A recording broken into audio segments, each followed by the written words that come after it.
Welcome to the psychology academy.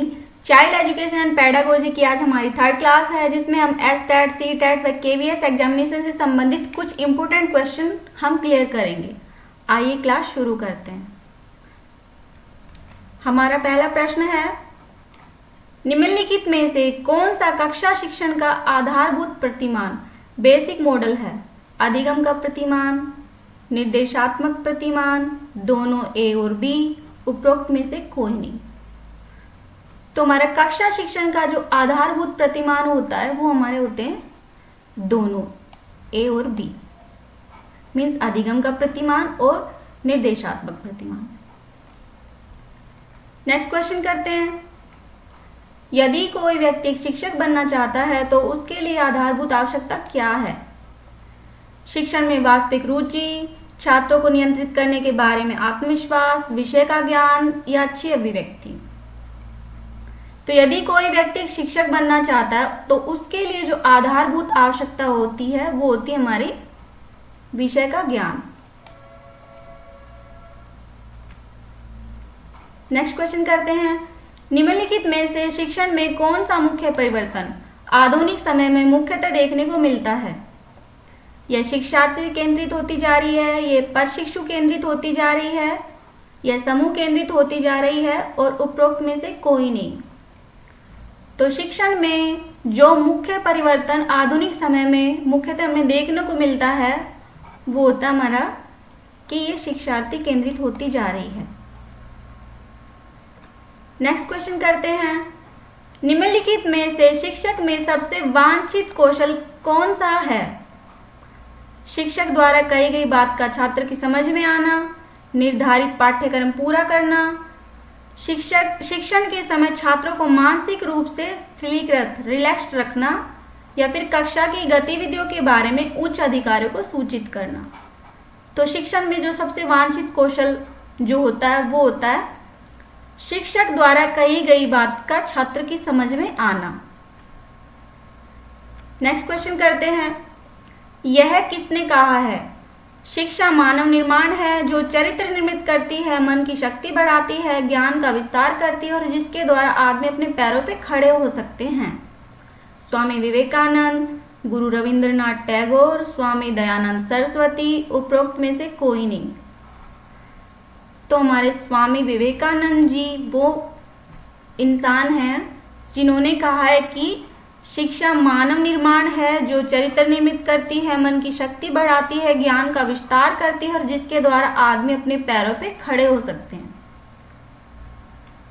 हमारा next question है, एक शिक्षक अपने आप को एक प्रभावी संप्रेषक के रूप में स्थापित कर सकता है यदि वह उपयुक्त शिक्षण सामग्री का उपयोग करता है, जो सिखाता है उसका छात्रों को उसका अर्थ समझाने में सहायता करता है, शिक्षण अवधि में प्रश्न पूछता है, छात्रों को विषय पर पूछे गए प्रश्नों के सही उत्तर उपलब्ध कराने में सहायक बने।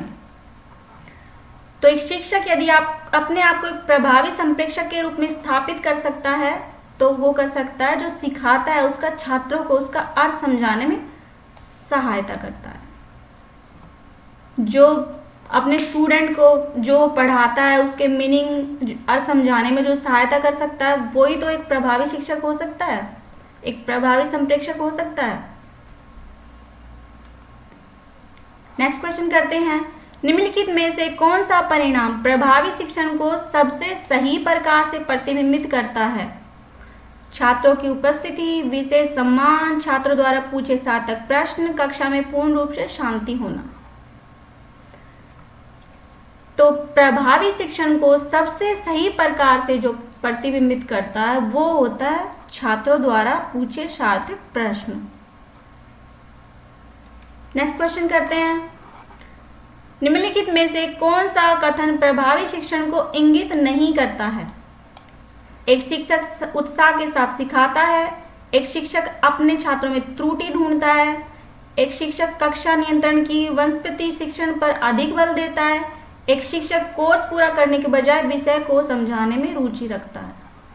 तो एक प्रभावी शिक्षण को जो इंगित नहीं करता वो होता है एक शिक्षक अपने छात्रों में त्रुटि ढूंढता है, मतलब कि अपने छात्रों में वो अपने स्टूडेंट्स में कमियां निकालता है। जो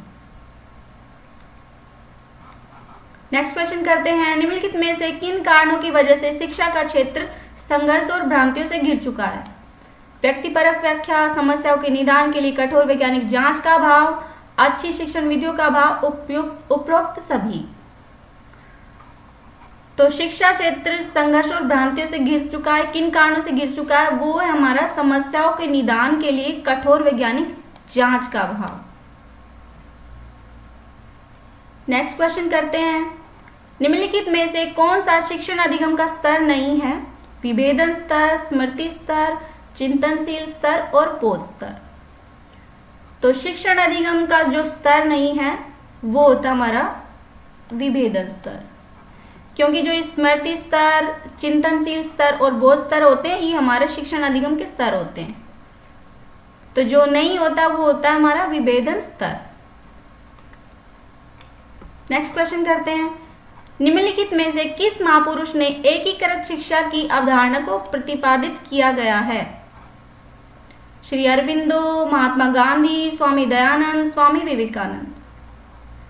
तो हमारे जो श्री अरविंदो जी थे वो एक ऐसे महापुरुष थे जिन्होंने एकीकृत शिक्षा की अवधारणा को जो प्रतिपादित किया था वो थे हमारे श्री अरविंदो।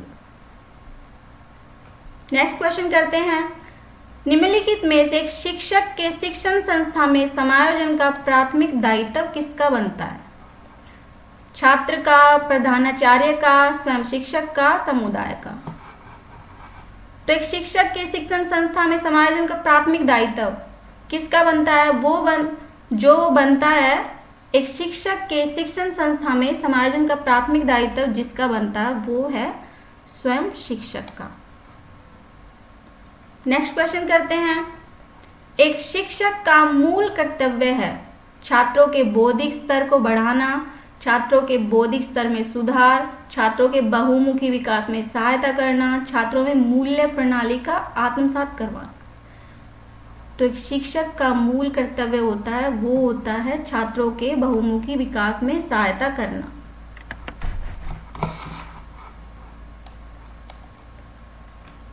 नेक्स्ट क्वेश्चन है, शिष्य केंद्रित शिक्षा का अर्थ है शिष्यों द्वारा पसंद की जाने वाली शिक्षा, शिष्यों तथा शिक्षक दोनों द्वारा पसंद की जाने वाली शिक्षा, शिष्यों की आवश्यकताओं आकांक्षाओं के अनुकूल शिक्षा, या शिष्यों के विकास से सरोकार रखने वाले लोगों द्वारा सार्थक एवं वांछनीय माने जाने वाली शिक्षा।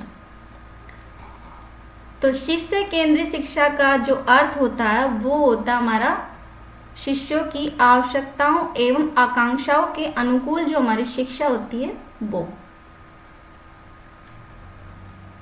नेक्स्ट क्वेश्चन करते हैं, निम्नलिखित में से किस स्थिति में सूक्ष्म शिक्षण सबसे अधिक प्रभावी होता है? शिक्षण अभ्यास की तैयारी के दौरान, शिक्षण अभ्यास के दौरान, शिक्षण अभ्यास के बाद या सदैव। तो सूक्ष्म शिक्षण की सबसे अधिक जो प्रभावी विधि होती है वो स्थिति होती है हमारी शिक्षण अभ्यास की तैयारी के दौरान। नेक्स्ट क्वेश्चन करते हैं, एक शिक्षक को विषय सामग्री को प्रस्तुत करते समय सबसे ज्यादा निम्नलिखित में से किस पर विचार करना चाहिए? संरचना, संतुलन, प्रेरणा, उपरोक्त सभी। तो एक शिक्षक को विषय सामग्री को प्रस्तुत करते हुए सबसे ज्यादा जिस पर विचार करना चाहिए वो होते हमारे उपरोक्त सभी, मतलब कि संरचना, संतुलन, प्रेरणा तीनों। नेक्स्ट क्वेश्चन करते हैं, शिक्षक शिक्षण सहायक सामग्री का उपयोग सीखने की विधि को डॉट डॉट बनाने के लिए करता है। सरल, अधिक ज्ञानपूर्ण, भावपूर्ण और रोचक। तो सबसे पहले बात करेंगे शिक्षण सहायक सामग्री। शिक्षण सहायक सामग्री मतलब जो हमारे एलसीडी, प्रोजेक्टर और जो टेप रिकॉर्डर ये जो होते हैं ये होते हैं हमारे शिक्षण सहायक सामग्री। तो शिक्षक शिक्षण सहायक सामग्री का उपयोग सीखने की विधि को क्या बनाने के लिए करता है? वो करता है सरल बनाने के लिए। नेक्स्ट क्वेश्चन करते हैं, निम्नलिखित में से शिक्षक द्वारा किस विषय के अंतर्गत ज्ञान को छात्रों की आवश्यकता एवं रुचि के अनुसार तैयार एवं प्रस्तुत किया जाता है? शैक्षिक दर्शन शास्त्र, शैक्षिक मनोविज्ञान, शैक्षिक समाजशास्त्र, शैक्षिक राजनीतिक विज्ञान। तो शिक्षक द्वारा जिस विषय के अंतर्गत ज्ञान को छात्रों की आवश्यकता एवं रुचि के अनुसार तैयार एवं प्रस्तुत किया जाता है वो होता है हमारा शैक्षिक मनोविज्ञान। नेक्स्ट क्वेश्चन करते हैं, निम्न में से कौन सा अधिक परस्पर संवादात्मक और छात्र केंद्रित है? संगोष्ठी, कार्यशाला, व्याख्यान, समूह चर्चा। तो सबसे अधिक परस्पर संवादात्मक और छात्र केंद्रित जो होता है वो होती है हमारी समूह चर्चा। शिक्षक के लिए सबसे बड़ी चुनौती होती है कक्षा में अनुशासन बनाए रखना, छात्रों से गृह कार्य करवाना, परीक्षा के लिए प्रश्न पत्र तैयार करना और शिक्षण अधिगम प्रक्रिया को आनंदप्रद बनाना। तो शिक्षक के लिए जो सबसे बड़ी चुनौती होती है वो होती है हमारी शिक्षण अधिगम प्रक्रिया को आनंदप्रद बनाना। तो ये थे आज के हमारे कुछ महत्वपूर्ण प्रश्न। आई होप आपको ये वीडियो हमारी अच्छी लगी। अगर आपको हमारी वीडियो पसंद आई तो प्लीज़ लाइक करें, शेयर करें और सब्सक्राइब करें। Thanks for watching.